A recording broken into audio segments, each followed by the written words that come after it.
constant people calling me, writing, knocking on the door, middle of the night. Pastor, I've got to do something about my portfolio. My portfolio has polio.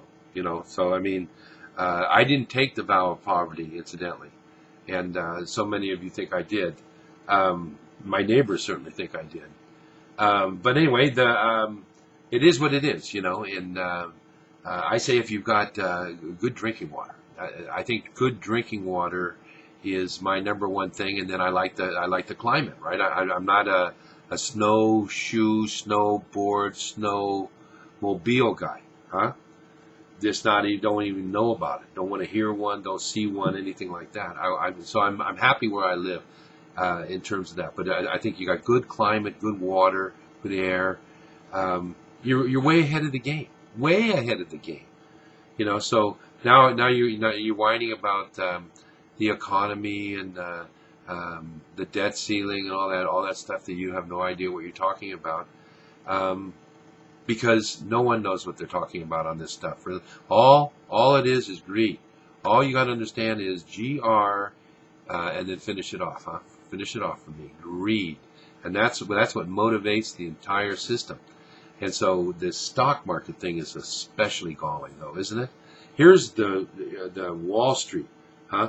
The thing has been set up for 100 years, and the people come and go. But the new generation, the 28 to 38-year-old people who are just void of any morality, it's all about them. They've been raised by the filth, the baby boomers, and it's just like, huh? Yeah. Here's the thing you got to do. You got to do it right now. And it's unfortunate Pastor's running out of gas a little bit, because this is exactly what you do to this 5% fluctuations in the market daily right now, huh? And so what does it do? It did like Pastor loves to kill the flies with spray, right? And I use Black Flag, and I've been a Black Flag guy all my life, raised on Black Flag. And so you look at who owns Black Flag, who makes Black Flag, and then you go ahead and buy that stock, right? So you're swinging with Johnson & Johnson or whoever. I don't want to tell you, because I don't want you to rush out and buy it, and then if things don't swing right, blame the pastor. But nevertheless, you know what I'm getting at. Things you can put your finger on. I know I like that. I know I go bowling, and it's Brunswick ball, Brunswick pins, that kind of stuff. You know what I mean? Not now. These people from these prestigious business schools, huh? You got an MBA from Stanford, or boy, he's fabulous. Went to Harvard, huh? Went to Harvard. Like, jeez. Anyway, here's what you do. When your guy makes a hit and he makes some money on a stock transaction, and you only make money when you sell it, the way I look at it, right? Or if you use it as collateral for another event, right? Some other kind of transaction. So once it becomes into play, once it is spoken for, either by someone buying it, you selling it, or you putting it up as collateral, then the government comes in and takes their hit, just like they do at the racetrack, right? Boy, I won 10 grand at the well, yeah, but I only got $6,800. I don't know what the guy taxes. They don't trust you. They take the taxes right there, because they know you're going to take that 10 G's and more than likely lose it, right? Somewhere else. So they want to get it while it's getting.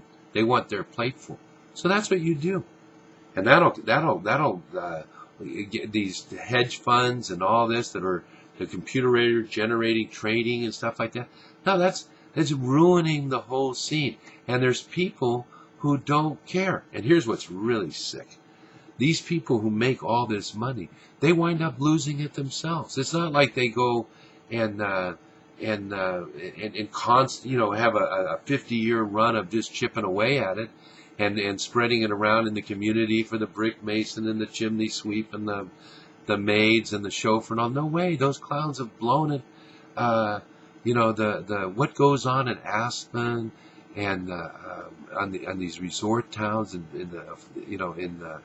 in Palm Springs in the winter. I mean, It's disgusting how these people throw money around in the degenerate lives. Pastor's not one to blow the whistle or throw the crucifix, huh? Uh, Boy, I remember when George Lincoln Rockwell was at Aaron Mitchell was the last. Well, no, he wasn't the last, but he was. Yeah, right. He was the last from that era. He was a cop killer from Sacramento, pastor's town here, and he was on death row, and they executed him, and there was a big rally of people who were against the death penalty, including Jerry Brown, our governor. And he was there as a kid, like as a college student or something.